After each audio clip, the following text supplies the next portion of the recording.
I'm going to tell you a personal team story. So my brothers and I grew up in a small town in New Hampshire. And we grew up in the same house my dad grew up in, and my dad was prone to storytelling, and I'm sure there was some embellishment of said stories to make them more entertaining. But in any case, he used to sleep outside on our front porch on our house from Memorial Day to Labor Day over the summer, because it was an old house and it was hot upstairs where his room was. So he would tell us these stories about sleeping out on the porch.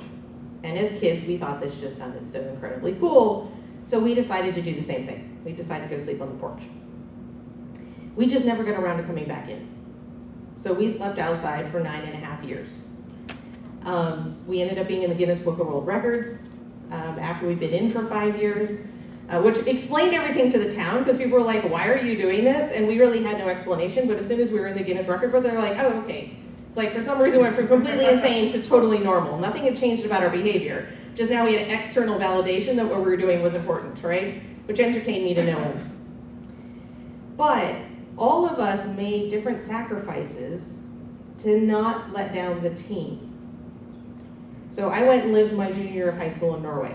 I found a host family. They built me a little dog house out on the deck so I could sleep outside all winter. They were very understanding.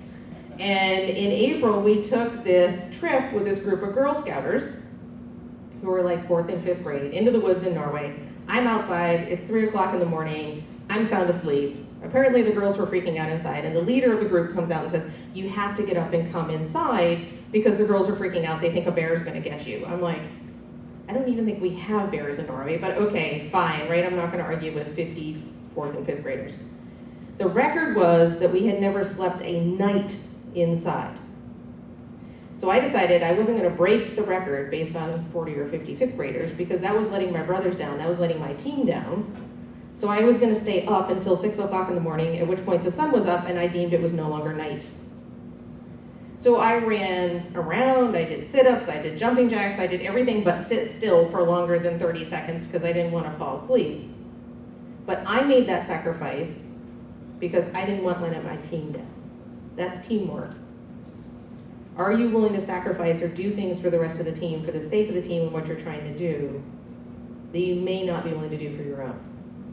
Now, I came in the night before I went to college as a college freshman, which I had planned all along. If I got that long, I was going to come in. So all together, we were out, the three of us together were out for about 3,400 nights. Does anybody want to guess how long my brothers lasted once the team broke up and I was no longer with them? 1 night. 1 night. Actually, give more credit. Yeah, they lasted more than 1 night. Yep. Less than a year. Less than a year, correct. One came in about 200 nights later, the other one came in about 300 nights later. So we've been out 9.5 years together, and as soon as we broke the team, they came in. So thinking about teams and trust and dependability is critical as you think about what you're willing to do for a team and what you're willing to do to depend on for each other as part of team culture. Okay?